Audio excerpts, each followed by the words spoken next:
हर हर महादेव दोस्तों, आप सुन रहे थे मेरे साथ मैं तेरी हीर भाग 55। वंश की बात सुनकर नवीन के मुंह में भरा जूस सामने खड़े शेयर होल्डर पर जा गिरा।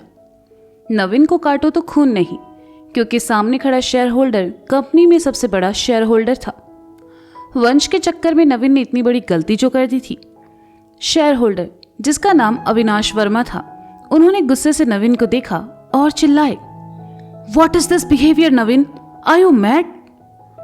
नवीन ने अपनी जेब से रुमाल निकाला और अविनाश का मुंह पोंछते हुए घबराए हुए स्वर में कहा, I am so sorry sir, वो जूस मेरे मुंह में था और गलती से आप पर, I am so sorry. Washroom कहाँ है? मेरा पूरा सूट खराब कर दिया। अविनाश ने गुस्से से कहा। मेरे साथ आइए सर, नवीन ने कहा और अविनाश को अपने साथ लेकर वॉशरूम की तरफ चला गया। नवीन का घर मुंबई। पूर्वी के सवाल से बचने के लिए निशी उससे बचती फिर रही थी। पहले वह नीचे मेघना के साथ यहाँ वहां घूमती रही, जिससे पूर्वी मेघना के सामने उससे वंश के बारे में पूछ न पाए। उसके बाद मेघना ने निशी को जाकर नहाने को कहा, तो निशी को पूर्वी से बचने का बहाना मिल गया और वह कमरे में आकर बाथरूम में घुस गई। निशी ने सोचा उसके ऐसा करने से पूर्वी अपने घर से चली जाएगी और निशी को उसके सवालों का जवाब नहीं देना पड़ेगा। अपने इस आइडिया पर खुश होकर निशी बाथरूम में पानी से खेलती रही। 2 घंटे बाद उसने बाथरूम का दरवाजा खोला और अपनी गर्दन निकालकर पहले झांककर बाहर देखा कि पूर्वी यहाँ है या नहीं। पूर्वी उसे कहीं दिखाई नहीं दी, तो वह अपने बालों को पोंछते हुए कमरे में चली आई। पूर्वी कहीं नहीं थी, बल्कि वह निशी के कमरे की बालकनी में थी। निशी को देखकर पूर्वी कमरे में चली आई। पूर्वी को वहां देखकर निशी ने जैसे ही भागना चाहा, पूर्वी ने कहा, स्टैचू। निशी अपनी जगह रुक गई। पूर्वी उसके पास आई, उसके हाथ से गीला तौलिया लेकर साइड में पड़ी कुर्सी पर फेंक दिया और कहा, मिस निशी शर्मा, मेरे साथ ये टॉम एंड जेरी खेलना बंद करो। मैं अब तुम्हें तभी रिलीज करूंगी जब तुम मुझे प्रॉमिस करोगी कि तुम यहां से नहीं भागोगी। ठीक है, प्रॉमिस, निशी ने कहा। पूर्वी ने निशी को रिलीज किया और निशी चैन की सांस लेते हुए बिस्तर पर आ बैठी। पूर्वी भी उसके सामने आकर बैठी और कहा, अब बताओ मुझे कि तुम मुझसे भाग क्यों रही थी, और वंश की गर्दन पर वो निशान कैसा? निशी, कहीं तुमने वंश के साथ वो सब? पूर्वी आगे कहती, इससे पहले निशी ने झल्ला कर कहा, ओह शट अप पूर्वी, क्या कुछ भी बोल रही हो? ऐसा कुछ भी नहीं हुआ है। तो फिर वंश की गर्दन पर वो निशान कैसे आया? क्या वो किसी और को डेट कर रहा है? पूर्वी ने अपनी तरफ से ही बातें बनाते हुए कहा। नहीं पूर्वी, निशी ने कहा। अरे तो फिर उसने मुझसे ये क्यों कहा कि मैं तुमसे पूछ लूं? इस बार पूर्वी ने झल्ला कर कहा, उस चिरकुट की उसे तो मैं छोड़ूंगी नहीं। निशी ने गर्दन घुमाकर खींचते हुए कहा, उधर क्या देख रही हो? इधर देखो और मुझसे बात करो। तुम मुझसे कुछ छुपा रही हो ना निशी? पूर्वी ने शक भरे स्वर में कहा। पूर्वी के सवालों से परेशान हो चुकी निशी उठी और कहा, हाँ, वंश की गर्दन पर जो निशान है वो मेरे काटने की वजह से हुआ है, लेकिन वो लव बाइट नहीं है। पूर्वी ने सुना तो पहले खुश हुई और फिर अगले ही पल में कहा, लव बाइट नहीं था? मतलब? निशी, मुझे पूरी बात बताओ। निशी के पास अब कोई दूसरा उपाय नहीं था, इसलिए उसने बैठकर पूर्वी को मुंबई से लोनावला जाने, वहां रहने, वहां से मुंबई वापस आने तक का सारा किस्सा कह सुनाया, जिसे सुनते हुए पूर्वी कभी हैरान हुई तो कभी गुस्से के भाव उसके चेहरे पर आए, कभी उसे वंश पर प्यार आया तो कभी निशी पर खिंच हुई। पूरी कहानी सुनाने के बाद निशी ने पूर्वी की तरफ देखा और कहा, बस ये हुआ था, और उस चिरकुट ने तुमसे कहा कि मैंने उसे लव बाइट दिया। मैं उसे लव बाइट कैसे दे सकती हूं? वैसे ही जैसे तुमने उसे किस किया, पूर्वी ने कहा। तो निशी ने हैरानी से उसे देखा और अगले ही पल उसे एहसास हुआ कि उसने फ्लो में पूर्वी को सब बातें बता दी है। निशी ने पूर्वी को देखा और मायूसी से कहा, आई डोंट नो मुझे उस वक्त क्या हो गया था। वो मेरे इतना करीब था कि मैंने उसे किस। छी, तुम मुझसे ये सब क्यों पूछ रही हो? निशी ने पूर्वी के सामने से उठते हुए कहा, लेकिन पूर्वी ने उसका हाथ पकड़कर उसे वापस बिठा लिया और कहा, अब बस भी करो Nishi, we are best friends और मैं तुमसे कभी कुछ नहीं छुपाती हूँ। बताओ, कभी मैंने तुमसे कुछ छुपाया? नहीं ना। वैसे भी तुमने वंश जैसे हॉट, हैंडसम, क्यूट लड़के को किस किया। हाउ रोमांटिक ना निशी। तुम्हें उस बेचारे को अब और सताना नहीं चाहिए, उसे आई लव यू बोल देना चाहिए। हरगिज नहीं, उसने मुझे बहुत परेशान किया है। आई लव यू पहले वही कहेगा, लेकिन उससे पहले वो मेरे हाथों से पिटेगा, निशी ने कहा और वार्डरोब से कपड़े निकालने लगी। तुम अब कहां जा रही हो? पूर्वी ने हैरानी से पूछा। उस चिरकुट को दूसरा लव बाइट देने। जब प्यार किया है तो वो दिखाना भी तो बनता है, निशी ने कहा और कपड़े लेकर उन्हें बदलने चली गई। उसने लॉन्ग स्कर्ट पहना, हाफ स्लीव्स वाली शॉर्ट कुर्ती पहनी, बाल बनाए, कानों में छोटे झुमके पहने, आंखों में काजल, होठों पर लिपस्टिक लगा ली। पूर्वी बेचारी ये सब देखकर हैरान थी। उसने कहा, तुम मुझसे झगड़ने जा रही हो या सच में उसे लव बाइट देने? मतलब किसी से झगड़ा करने के लिए कोई इतना तैयार क्यों होता है? निशी पूर्वी की तरफ पलटी और कहा, स्टूपिड, वहां सारिका आंटी भी तो होगी ना, उनके सामने क्या मैं ऐसे ही चली जाऊं? कितना अजीब लगेगा। ओह, तो सासू माँ को इम्प्रेस करने के लिए इतना तैयार हुई हो। वैसे सही में वंश तो बेचारा कब का फ्लैट हो चुका, उसे क्या ही इम्प्रेस करना। बेस्ट ऑफ लक, तुम वंश की mom I mean Sarika aunty को पक्का पसंद आ जाओगी, पूर्वी ने कहा। वो बहुत स्वीट है, पता नहीं वो इस चिरकुट की मॉम कैसे बन गई, निशी ने अपने फोन को बैग में रखते हुए कहा। फिर पूर्वी के साथ कमरे से निकल गई। नीचे आकर निशी ने मेघना से झूठ कह दिया कि वह पूर्वी के साथ बाहर जा रही है।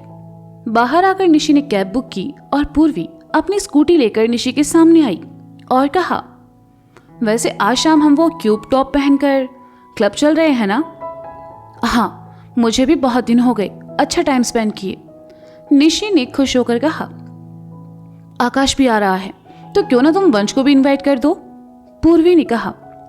वंश का नाम सुनकर निशी ने पूर्वी को घूरा तो पूर्वी ने झेपते हुए कहा, तुम्हें कंपनी मिल जाएगी, बस इसलिए। तुम्हें आजकल वंश पर कुछ ज्यादा ही प्यार आ रहा है, तो तुम ही इनवाइट कर देना, निशी ने बड़े ही प्यार से कहा और फिर चिल्लाकर बोली, उस चिरकुट को। पूर्वी ने वहां रुकना सही नहीं समझा और अपनी स्कूटी आगे बढ़ाती। निशी की कैब भी आ चुकी थी। Party house Banaras. मुन्ना अपने लड़कों और राजन के साथ पार्टी हाउस पहुंचा। सबके साथ राजन भी जीप से नीचे उतर गया। मुन्ना अपने लड़कों के साथ आगे बढ़ा, लेकिन राजन वहीं खड़ा रहा। मुन्ना ने पलटकर देखा और कहा, क्या हुआ राजन, तुम अंदर नहीं आओगे?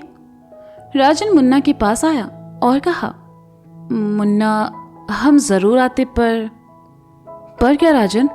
मुन्ना ने पूछा। ओ, पूजा जी आज घर वापस जा रही हैं, तो हम बस 2 बजे की ट्रेन है, अभी 1 बजा है, राजन ने हिचकिचाते हुए कहा तो मुन्ना समझ गया कि राजन प्यार में पड़ चुका है। वह मुस्कुराया और जीप की चाबी राजन की ओर बढ़ाकर कहा, हमारी जीप ले जाओ, जल्दी पहुंचोगे। राजन मुस्कुराया और मुन्ना से चाबी लेकर जीप की तरफ बढ़ गया। मुन्ना मुस्कुराते हुए उसे जाते हुए देखता रहा। राजन वहां से जा चुका था। मुन्ना जाने के लिए पलटा तो अपने पीछे खड़े शिवम से टकरा गया और कहा, अरे बड़े पापा, आप यहां? तुम राजनीति में कदम रखने जा रहे हो, सोचा तुम्हें थोड़ा सपोर्ट करने आ जाए, तो आ गए, शिवम ने कहा। मुन्ना ने रमेश और बाकी सबको वहां से जाने का इशारा किया और खुद शिवम के साथ आगे बढ़ गया। ओ, प्रताप का लड़का था ना? शिवम ने मुन्ना से पूछा। हाँ राजन, मुन्ना ने कहा। तुम अपनी जीप की चाबी ओका काहे दिए? और राजन से तुमरे कब्बो नहीं बनी, फिर जे दोस्ती कब से मुन्ना? शिवम ने गंभीरता से कहा। बड़े पापा, याददाश्त जाने की वजह से राजन को पुराना कुछ भी याद नहीं है। उसने हमारी तरफ दोस्ती का हाथ बढ़ाया तो हमने भी उसे माफ कर दिया। अब वो पहले से बहुत बदल गया है बड़े पापा, मुन्ना ने कहा। न जाने क्यों पर शिवम को मुन्ना की बात हजम नहीं हुई, पर वह जानता था कि मुन्ना कोई गलत फैसला नहीं करेगा, इसलिए उसने कहा, फिर भी थोड़ा संभल कर मुन्ना, क्योंकि बुझी हुई आग की राख के नीचे ही अक्सर जलता लाव मिलता है, मुन्ना ने कहा। शिवम एक फोन आने की वजह से साइड में चला गया तभी पार्टी हाउस के अधिकारी आए और उनमें से एक ने कहा, अरे मानवेंद्र जी, आइए आइए, आपका ही इंतजार था। मुन्ना मुस्कुराते हुए उनकी तरफ बढ़ गया। वंश का फ्लैट मुंबई। मीटिंग खत्म कर सारिका वंश के साथ उसके फ्लैट पर चली आई। फ्लैट की हालत देखकर सारिका ने कहा, वंश, क्या तुम इसे घर कहते हो? वंश ने सुना तो सोफे पर बिखरे अपने कपड़ों को साइड करते हुए कहा, अरे माँ, आप बैठिए ना, वो शूटिंग के चलते बाहर था तो सफाई वाली नहीं आ सकी।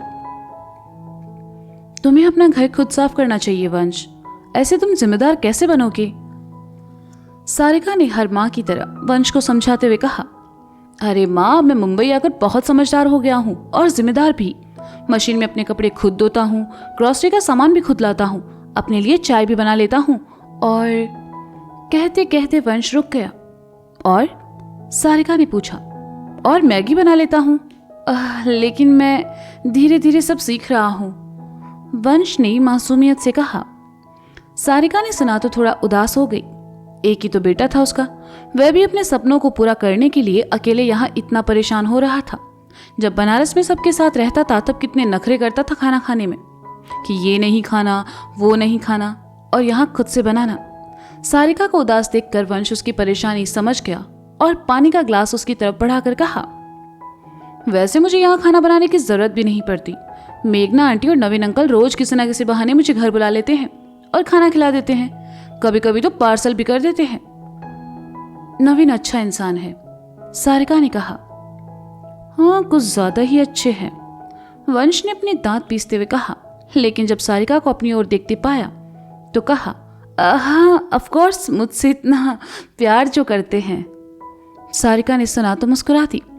वंश ने सारिका के हाथ से पानी का ग्लास लिया और कहा, वैसे आज रात के खाने में क्या खाएंगी आप? मैं सोच रहा हूं कुछ स्पेशल बनाऊं आपके लिए। सारिका ने सुना तो हैरानी से वंश को देखा और कहा, तुम बनाओगे? छोड़ो, जब तक हम यहाँ हैं हम तुम्हें बनाकर खिलाते हैं, बताओ क्या खाओगे? वंश ने सुना तो सारिका के बगल में आकर बैठा और उसकी गोद में अपना सर रखकर कहा,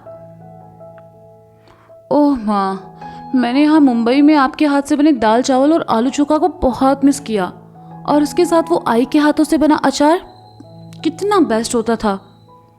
सारिका ने सुना तो आंखों में नमी तैर गई और उसने वंश के बालों को सहलाते हुए कहा, ठीक है, हम तुम्हारे लिए वही बनाएंगे। सिर्फ बनाना नहीं है, अपने हाथों से खिलाना भी है।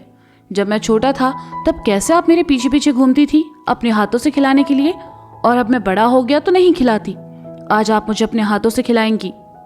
वंश ने बच्चों की तरह कहा तो सारिका हंस पड़ी और उसका सर चूमकर हामी भर दी। दोनों माँ बेटा बात कर ही रहे थे कि तभी डोरबेल बजी। वंश उठा और कहा, मैं देखता हूं। वंश ने आकर दरवाजा खोला, तभी सामने खड़ी निशी अंदर आई और वंश को पीछे धकेलते हुए दीवार से लगाकर उसके मुंह के पास आकर गुस्से से कहा, तुम्हारी हिम्मत कैसे हुई पूर्वी को यह बताने की कि मैंने तुम्हें लव बर्ड दिया है?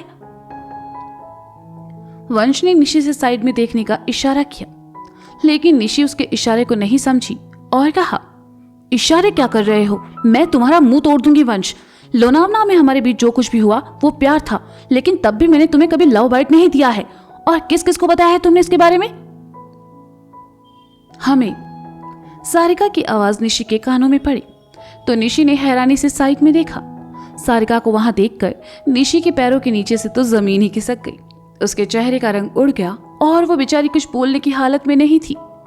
बची कुची हिम्मत सारिका ने छीन ली जब उसने आगे कहा, लेकिन वंश ने नहीं, तुमने। कब से चल रहा है ये सब? सारिका ने कठोरता से कहा। वंश को काटो तो खून नहीं, वह बेचारा तो अपना मुंह छिपाना चाहता था। जैसे ही पलटा दीवार से सर टकरा गया और निशी बुत बनी सारिका को देखने लगी, क्योंकि सारिका के सवाल का जवाब तो उसके पास भी नहीं था।